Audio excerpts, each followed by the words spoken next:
I'm Sarah, I'm from Tafwa, and I love listening to Today FM. Today FM rocks. My name is Freddy, I'm from Gamiatong. I listen to Mario on the traffic jam every afternoon. Hi, my name is Salah, I live in Asinu. Today FM rocks. My name is Denasa, and I'm from Lutoka, and I love listening to Today FM. My name is Hulamila, I work at Golden Point Resort. I love listening to Today FM. It rocks in Raki Raki. I'm Mary from Mandera. I love listening to Today FM. Today FM rocks. We love listening to Today FM. Today FM rocks. Today's hit music on Today FM.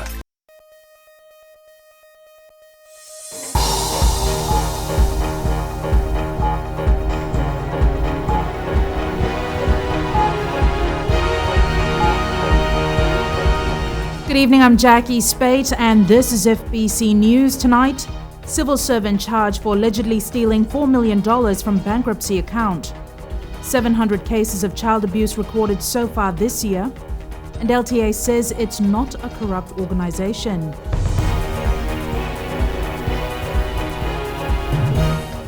A senior civil servant from the Office of the Official Receiver appeared in the Suva Magistrates Court for allegedly stealing more than $4 million from the bankruptcy account over a period of 8 years. Viliame Katia, the former acting deputy official receiver, is charged with 3 counts of abuse of office for gain, 4 counts of forgery, 1 count of embezzlement by servant, 1 count of false information to public servant, 1 count of unauthorized modification of data, and 1 count of obtaining financial advantage. Shireen Shivan files this report. Viliame Katia allegedly abused the authority of his office by making payments to himself between 2008 and 2016, amounting to a little over $4 million. Katia allegedly created false emails and internal memos from other staff stating creditors were willing to accept reduced payments from their bankrupt debtors.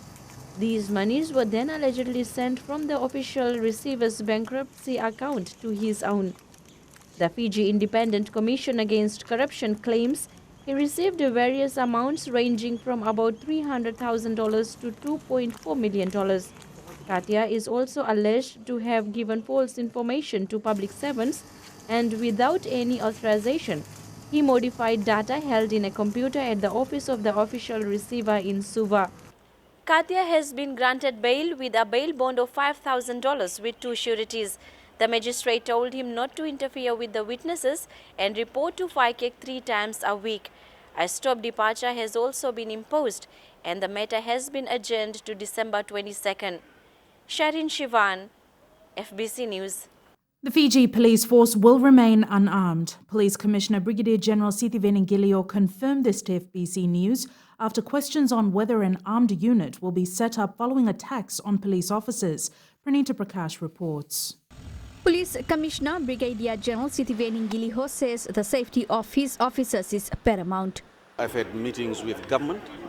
At the moment, the Fiji Police Force will be an unarmed institution. We've been running martial arts courses for the last 6 months and they've graduated with black belts in Hapkido. With the welfare of more than 4,000 men and women on his shoulders, Brigadier General Ngilio is relying on non-lethal forms of protection. We have pepper spray and batons with us. I'm looking now at tasers. So we're going through looking at the specifications and what we already have and what we need to get. So we're going through that process now before we go back to government to see that all that is in accordance with current Fiji's laws. The police commissioner also clarified statement on police seeking the assistance of Republic of Fiji military forces while tackling armed robbers. No, I never said I was going to engage the assistance of the RFMF in regards to robberies. It was a specific thing I mentioned in regards to armed robberies, armed as in carrying guns. The term armed has to be looked at in that. Not somebody carrying a cane knife, I will go running to the military. No, that's not going to happen. The police commissioner is also calling on people to understand the dangers his officers face when confronting violent situations. Pranita Prakash, FBC News. 131 new officers have joined the Fiji police force, having passed 6 months of recruitment training. These recruits will further boost manpower of the force. Pranita Prakash reports. Police Commissioner Brigadier General Sitivening Giliho has told these recruits to uphold the responsibilities that come with the uniform. Remember that irrespective of the rank or position you hold within the organization, the perception of the public, once they know you're a police officer, will be the same, whether you are in or out of that uniform. As a police officer, you are expected to conduct your work with the highest level of professionalism and integrity. 24-year-old Rusate Ramotini, originally from Naivudini Naitasiri, won the Baton of Honor Award for showing good leadership skills. Constable Ramotini says the intense training has prepared him for the responsibilities that come with being a policeman. During this 6-month training, we learn a lot, and also we encounter so many obstacles in training, like working in the morning, and also doing the classroom activities and outside activities. It's been very enjoyable, even though it's tough, but it's been a very enjoyable journey. Families and friends turned up in numbers to support the new recruits. Pranita Prakash, FBC News. The Land Transport Authority is not a corrupt organisation. The authority, in fact, argues its operations are among the finest in the country. Roland Karoy reports this is in response to media reports of staff being investigated by the Fiji Independent Commission Against Corruption. For too long, there's been a perception that Land Transport Authority officers are corrupt. You will see within the next few months that you'll hear less and less of this corruption, because we're trying to get to the bottom of it. The LTA taking a stand today to reaffirm its commitment to wiping out all unscrupulous dealings, and LTA officers aren't the only ones on the radar.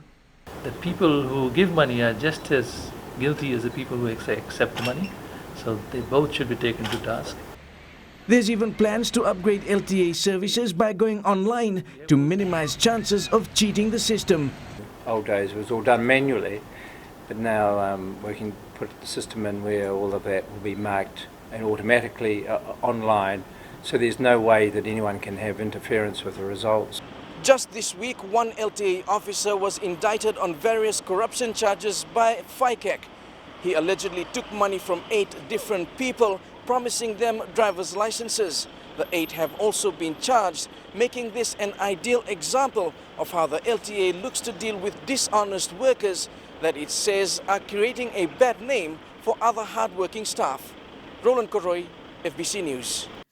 More than 700 cases of child abuse have been reported to the Social Welfare Department this year.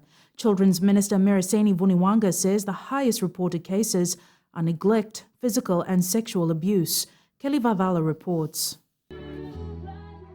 It is everyone's responsibility to prevent and combat all forms of child abuse and neglect. Vuniwanga says most children are subjected to abuse within their homes by their own family members.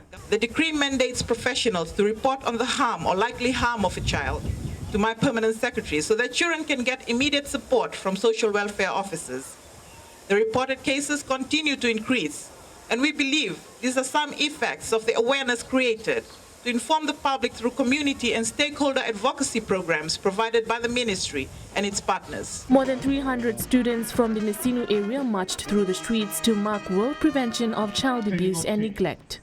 With the theme Great Childhood Begins at Home, parents are being urged to take the lead role in addressing the issue. We will try to give them the message that they should know if they do come across this situation.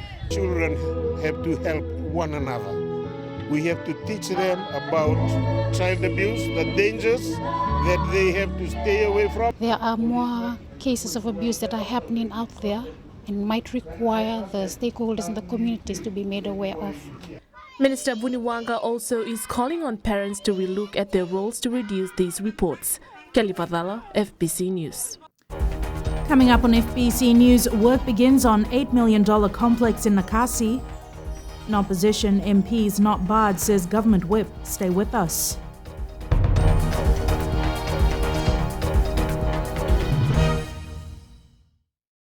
Mrs. Vanilla Rabu from Batang. I love listening to Gold FM, only the classic hits. I'm Sela Sadakau from Vatukola. I only listen to Gold FM, only the classic hits. Gold Naka, I'm Vale and I'm working at Golden Point Resort, and I love listening to Gold FM because it plays a really wide range of classic hit music. I'm Saini Sakio from Kashmir Lotoka. I like Gold FM, but only the classic hits. Gold FM, only the classic hits.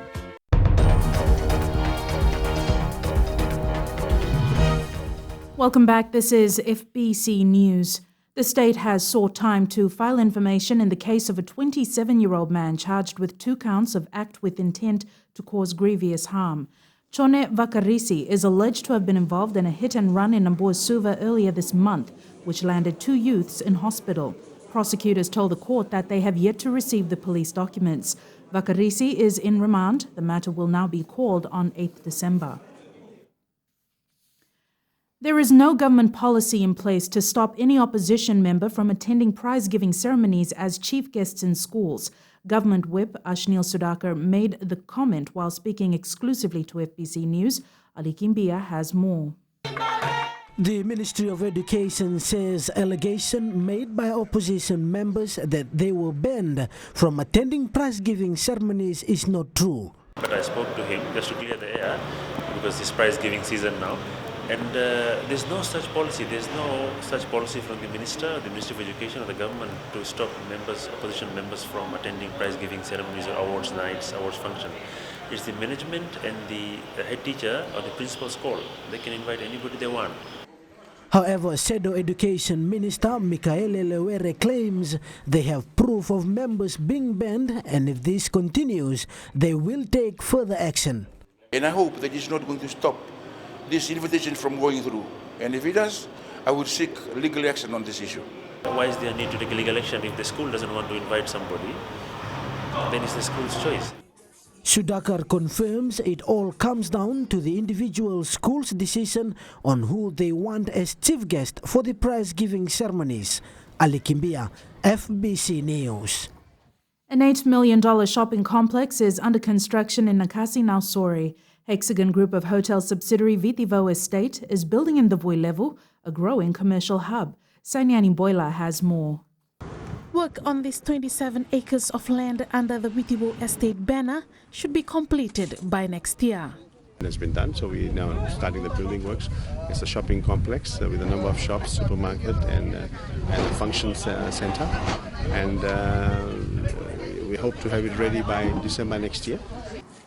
The property is in the middle of a growing peri-urban area of Nosori, which has seen a rapid population growth. Group Managing Director Dixon Sito says they have other plans for the near future. About commercial development here, I mean, we could be looking at another boutique hotel or something like that, which is something that we're quite familiar with. But certainly the government should be paying more attention to that. The local investors should get some priority also. 144 residential lots in Vitivo Estate are already on sale, with 5 commercial lots also on offer. Khan says upon completion, the development will provide employment to the overpopulated Suva-Nosori corridor. It will also give them a wide range of shops to choose from. Sainiani Boila, FBC News. A proposal has been made to form a Red Plus divisional working group in Lautoka to oversee implementation activities at divisional level. Reducing emissions from deforestation and forest degradation, or Red Plus, is a UN climate change initiative for sustainable forest and land use management. Ellen Stalls has more. Decentralizing the management of Red Plus in Fiji includes a critical component, establishing a divisional Red Plus working group. It's being proposed that the commissioners in the respective divisions are to chair these divisional working groups for Red Plus implementation. Yes, so we came today to, we've come to the Western Division. We were in the Northern Division last week. We have come this week to the Western Division to meet with the necessary stakeholders and to get their views on how they want their, the DWG or the Divisional Working Group structured. Red Plus incentivizes actions that reduce deforestation and forest degradation, promote sustainable forest management, conservations, and carbon stock enhancement. The main roles of the working groups will be to guide activities in the divisions and make informed decisions. The National Steering Committee has been already endorsed by Cabinet. So it's already recognized at national level. It's just a matter of implementing it at divisional level so that work becomes easier. It also provides feedback and advice to the National Steering Committee on Red Plus issues and progress in the divisions, as well as workshops such as these that carry out training for their forestry officers in the various divisions. Ellen Stolz, FBC News. An art exhibition was held last night to showcase celebration of unity in Fiji, Girmatias, and the iconic Fiji Sevens gold medal win. The exhibition was hosted by the USP's Oceania Arts Centre. Minister for Art Mahendra Reddy highlighted the importance of appreciating all forms of academics, including the arts. USP Deputy Vice-Chancellor Derek Armstrong says the university will continue to support these artists and promote art through the school. Here it wasn't an option, it's an opportunity. So we have to utilize that opportunity, share our stories to the world, especially here in Fiji. In the cars with the flag, so happy. So I wanted to do something I call current golden times, representing this. Now with the latest in sports, here's Jamie. Like Jackie, and good evening. In sports after the break, Rebels won on track to defend the Bull FM Marist Volleyball Tournament. And the latest from the Pacific Cup. Stay with us for this and more.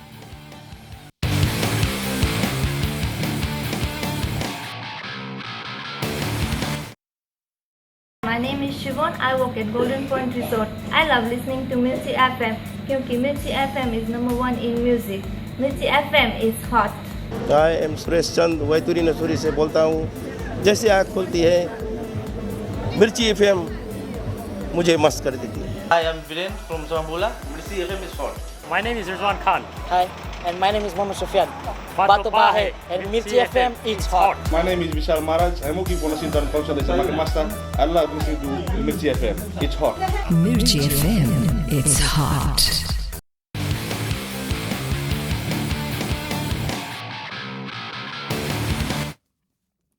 The Vodafone Flying Fijians has named its team to take on England in a one-off rugby test on Sunday.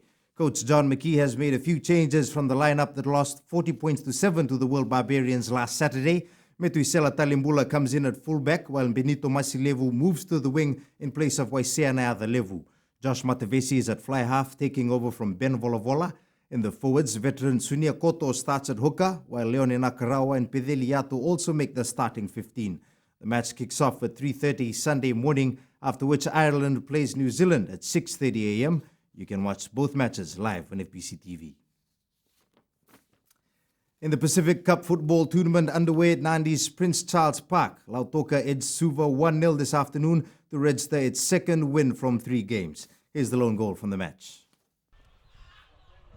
Played through again, a long high one in the way Sakuraya Nesua. Valerio Nawatu looking for that one to Penny Finau with a chance, and Penny Finau in the 25th minute of play has opened the account for the Lautoka side, the design engineering Lautoka side. Meanwhile, Mba made a strong comeback after losing their first match to beat NZFFI 2-1 last night. Here are the goals. That far side, but Rora turns and gets it back. Ronil now. Ronil turns and Ronil Kumar!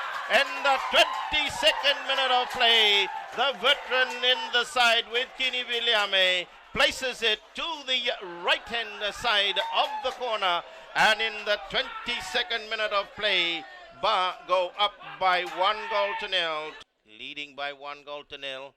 And they come with a throw looking for Sola Wanga, and Wanga heading it on, and Nambania following through, and Samuel Nambania. No, it is given as a goal. Yes, he left it out of his fingers, so he make mistake as Sola Wanga plays it back for goalkeeper Tosaya Ratu. A miscue by Tosaya Ratu, then James Hoyt, and covering is and the James Hoyt gets the first one. Meanwhile, the Auckland All-Stars are currently playing Rewa, and later on tonight, Mba goes up against the AFFA All-Stars, then Nandi takes on the NZFFI All-Stars. Bull FM Maras Volleyball defending champion Rebels 1 are on track to retain their title this year. The champion Suva club remains the tournament favourite after winning all its pool games. Meli Tavanga has more. Defending champion Rebels 1 defeated Marist in 3 straight sets last year. So far we cannot predict anything yet. All teams this year are good. They've been preparing well, but we are looking forward. Despite difficulties with the team, players are still on par with performance. It's been a hard year for us. We've been struggling along, but we've been so thankful. God has been our source. Other top Suva clubs are also gunning for the prize money. There's no major surprises. The major teams are still being qualified. The Rebels from Rewai, the BLK Marists, Black Hawk, the other team to beat in these tournaments. 8 women's team are competing for the $3,000 prize money, while their runners-up gets $1,000. Marist Volleyball President Savanatha Tivanga says 2015 ended on a high note, and the association was anticipating another interesting campaign this year. Meli Tabanga, FBC Sports. 3 international beach volleyball tournaments will be held over the next 8 days in Nandi. The region's top teams, including Australia and New Zealand, will feature at all 3 tournaments. Rohit Deo with the details. The stage is set for one of the busiest weeks of beach volleyball in the country. Yeah, well, all the teams are here now. We just got one team coming in on Sunday from New Zealand. But we also have a lot of technical staff here, a lot of event managers and also referees who are just in a course at the moment. While Australia and New Zealand are top favourites, good competition is expected from the host and Papua New Guinea. The top teams will be the PNG team, men's team that won the Pacific Games last year. They're one of the hot favourites, but you also can't discount New Zealand and Australia because they've got very good professional programs in place in the form of they have a season where they have a lot of international events. The next 8 days is also expected to be a major boost to the tourism industry. Getting this Oceania competition out here, not only going to bring the local people around, but the whole entire tourism operators. Also taking in consideration that lots of tourists are going to be involved as well. 18 teams will be taking part in the Oceania tournament, which will be held from next Thursday to Saturday. Rohit Deo, FBC Sports.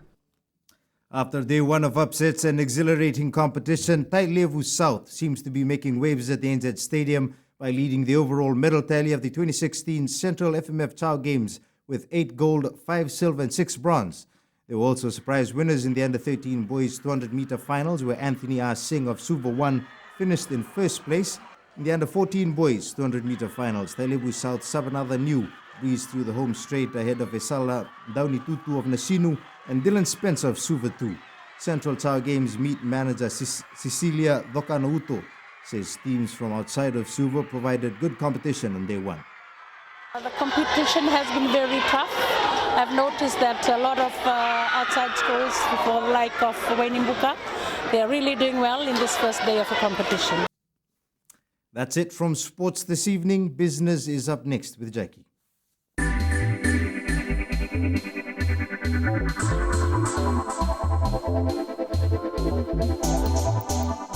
Nausori Airport has been cleared for B737 aircrafts almost 2 months after it was declared unsafe. Fiji Airways stopped flights to and from Nausori on September 25th, but will now reinstate direct flights to Sydney and Auckland. Airports Fiji Limited contractors have repaired and tested the sealant, and Fiji Airways has verified its suitability for B737 operations. However, some limitations and restrictions will apply during bad weather and high runway temperatures.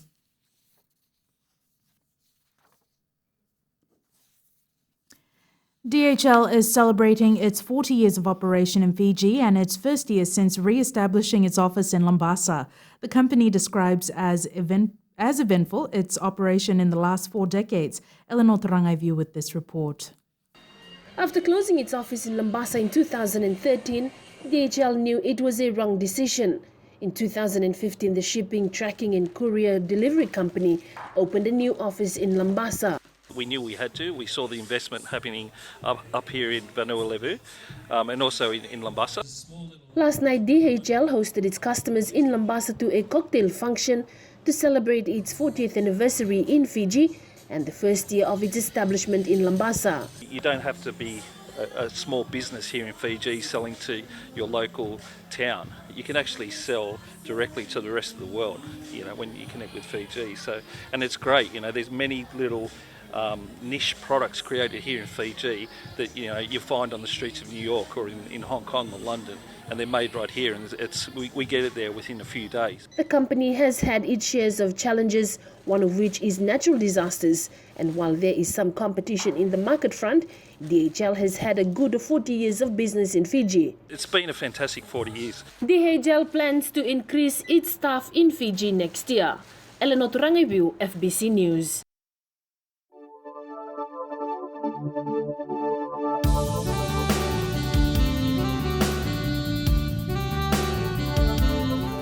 Sunny, warm and humid conditions prevailed over most parts of Fiji today.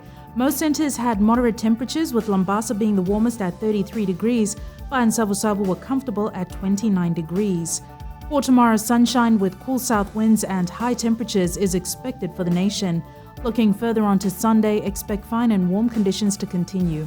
At sea, south to southeast winds 10 to 15 knots, moderate to rough seas. Recapping the main stories for tonight, a former senior civil servant has been charged for allegedly stealing more than $4 million. Fiji Police Force will not arm its officers with guns, and Land Transport Authority defends its reputation, saying it's not a corrupt organization. For these stories and others, you can tune in daily to our sister radio station Gold FM. On to our poll question this week, we are asking, is social media becoming a problem for Fiji? To answer, visit our FBC website. Remember to send us newsworthy pictures and videos on email citizenseyes@fbc.com.fj or share it with us via Facebook page, FBC News. And if you're on Twitter, follow and tweet us your news tips at FBC_news or simply hashtag FBC News. That was news for tonight from the team and I. Have a safe and enjoyable weekend. Ni Modamanda.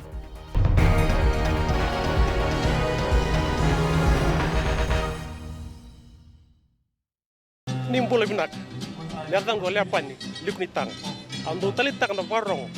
And a radio Fiji 1. Ando may biti na bonga ni Pienian. Sada la bina, uada ko elenani weningolo, uda tormay na koroi sasa. Nabingotang-otang ngitaw mata, mantola biana radio Fiji 1. Napundaw ba nung na news. Ni sampula na elang ko apini sarat may koro na kasi. Au do bagarong na radio Fiji 1 bonga ni Pienian. Na Radio Fiji 1 nandu may biti na bonga ni BNN.